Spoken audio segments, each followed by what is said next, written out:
The invitation never came, but the explanation did. Your presence would spoil the entire look we're aiming for, Mother announced through the phone, her tone polished and absolute. Richard and I want our retirement gala to display nothing but triumphs. You, darling, only remind people of opportunities squandered. The second call waiting wasn't a sales pitch. It was Harrison Beck, trustee, asking his usual question about the $50,000 transfer that had quietly supported their existence for 10 straight years. I was standing in my studio, phone pinned against my shoulder, hands streaked with cobalt oil from the canvas I'd been attacking since first light. Beyond the wall of glass in my Denver loft, the front range rose like a permanent exhibit. I understand, I said, adding one more stroke. When is it again? Were you even listening, Natalie? Next Saturday. The country club, the one you could never dream of joining. 200 of our dearest friends. People who have actually built something. Successful people only, then. Precisely. Physicians, judges, CEOs. Not, she let the pause hang like a verdict, whatever you're calling yourself these days. An artist. A dabbler who survives on family charity, she corrected herself. Do you have any idea how mortifying it is when someone asks about our children? Richard Jr. just made equity partner. Celeste owns a thriving consultancy. And then there's you. 34 and still finger painting. Oil on canvas, actually. The medium is irrelevant when no one buys the result. When was your last proper show? When did you last sell anything for more than the price of stretcher bars? I glanced at the laptop screen still glowing with the Sotheby's confirmation email. 3 works consigned for next month, each carrying a low estimate in the mid-6 figures. It's been a minute, I admitted. That is exactly why you cannot come. Richard's future partners will be there, possible backers for his next venture. We cannot risk them thinking mediocrity is hereditary. My phone vibrated again. Harrison, trying once more. I let it ring out. We'll send photographs, Mother continued. Perhaps seeing real achievement will finally motivate you to do something useful with your life. Perhaps it will. And Natalie, if the idea of simply appearing crosses your mind, forget it. We've alerted security. It would be ghastly for everyone if you were removed in front of guests. Security. Understood. I'm relieved you're being sensible for once. Goodbye. She ended the call on her schedule, the way Hartwells always did. I set the brush down and rang Harrison back. Natalie, excellent timing. I need to verify next month's distribution from your trust, same as always? Actually, I'd like to talk about that. The standing $50,000 payment into my parents' account. Richard and Margaret Hartwell, yes. Running uninterrupted for 10 years, ever since you assumed control at 24. What happens if I cancel it? A brief silence. Legally, you may terminate it today. The transfers were never required, you established them voluntarily. May I ask what prompted this? Just reviewing choices. One more thing, do my parents know the money originates from my trust? Interesting. Their statements show only Hartwell Family Trust distribution. Without seeing the governing documents, they could believe it comes from one of the other family trusts. Your grandmother maintained several. They have never requested clarification through my office. Although I should note, your principal has grown substantially lately. Market gains, plus certain recurring deposits. Recurring deposits? Royalties, auction proceeds, private sales. Your trust has almost tripled in 5 years. They have no idea? Not unless you told them. Privacy regulations are ironclad. I exhaled. Cancel the payments. Effective immediately. Of course. The next transfer was due in 3 days. It will not go through. Thank you, Harrison. Natalie, if I may, these payments have totaled $600,000 annually. Terminating them abruptly could what? Force them to dip into their own savings? Trade in a Mercedes? I see your point. I'll execute the change this afternoon. I hung up and stared at the canvas. 10 years. $6 million of my inheritance funneled to people who couldn't spare me a seat at their victory lap, people convinced I was the family charity case. The phone rang again.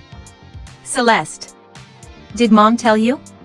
She asked, skipping hello. About being uninvited? Yes. It's awful. I begged her to reconsider, but you know how she gets. I know precisely how she gets. She's telling everyone you're in rehab right now. Claims it's kinder than admitting you're unemployed. Rehab. That's new. Natalie, I don't get it. You actually have talent. Why not push harder, real galleries, real marketing, a proper career? I almost laughed. My galleries were in Manhattan, Mayfair, and Ginza. My proper career placed paintings in collections on 6 continents. But no one in my family had ever cared enough to Google Annie Hart. Maybe I'm content, I said. Living in that cramped walk-up? Dressing like a thrift store mannequin? Relying on Grandma's trust forever? The walk-up was 4,000 square feet of raw loft space. The thrift store look was archival comme des garçons. And Grandma's trust was now the smallest line item on my balance sheet. I get by. Well, if you ever need anything. I don't. Right. Lucky you, having that monthly check. If only she knew. We hung up with her promising to live stream the party so you won't feel totally excluded. Pity from Celeste stung worse than contempt from Mother. 3 days later my phone detonated. Father first, voice brittle. Natalie, there's been an administrative error with the trust deposits. The transfer simply didn't arrive.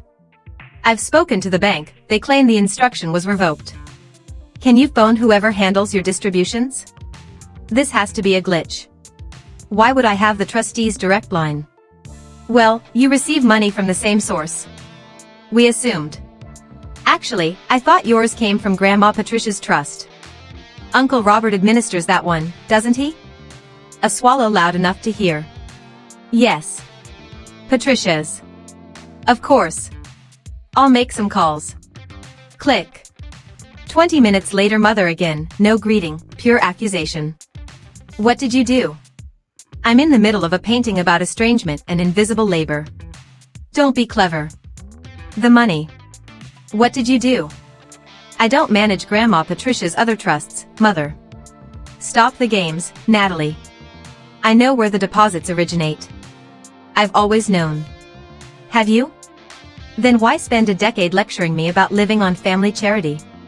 Because you were. That money is family money. That money was Grandma Eloise's, left solely to me. We are your parents. We sacrificed for you. And I repaid you $600,000 a year for the privilege. Run the numbers. This is revenge for the party, isn't it? Petty and small. This is me ending a decade of funding people who hired security to keep me out. This is me refusing to bankroll a celebration of success that required my erasure. You cannot simply cut us off. We have obligations, appearances, you have a retirement gala in 4 days. For accomplished people only, correct? The club dues alone are $40,000 annually. Perhaps tighten the belt elsewhere. This isn't amusing. Your father has already pitched investors using projected family resources.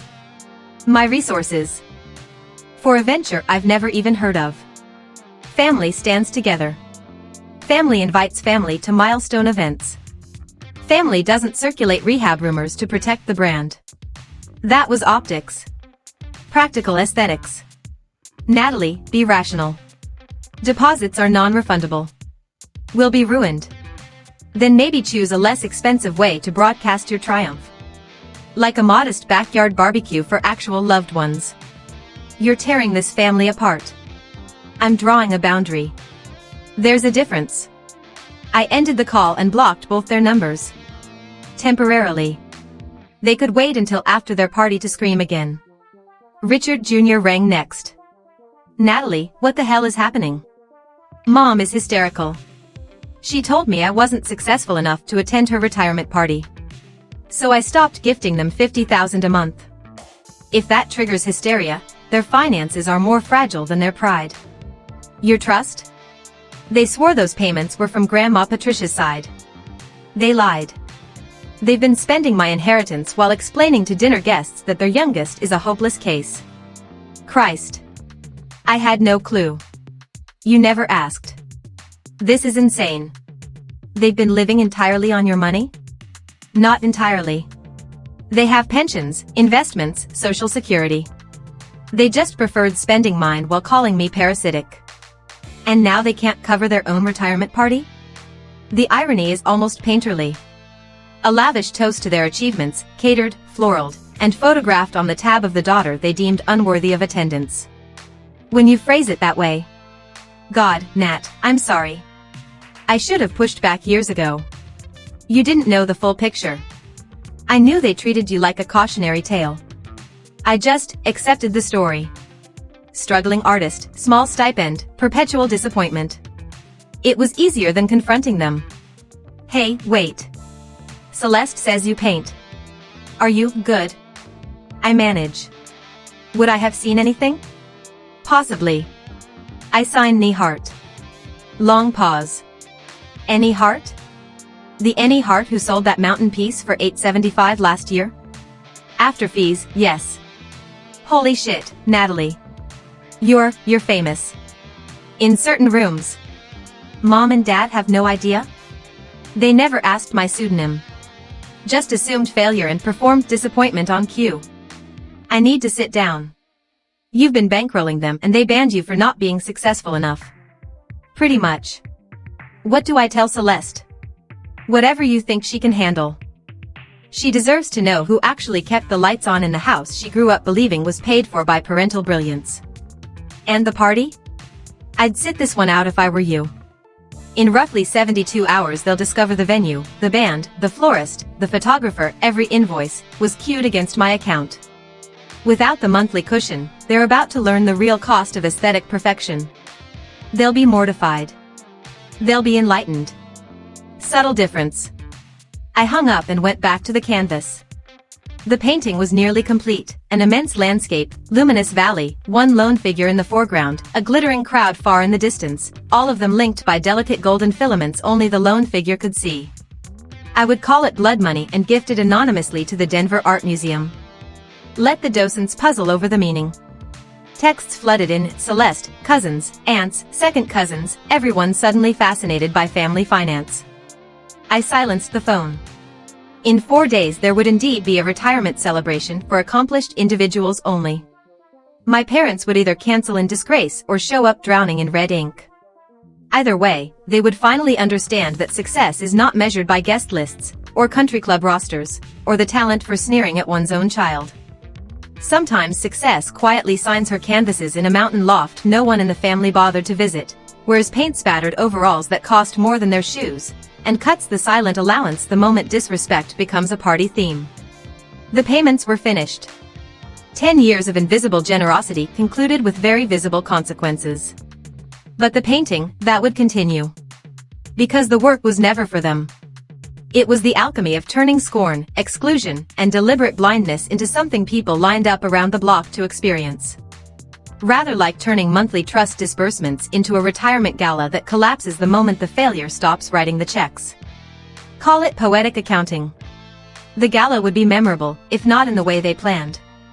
And the lesson would be crystal: never confuse the hand that feeds you with the one you're ashamed to be seen holding. Especially when she can close the account with a single phone call.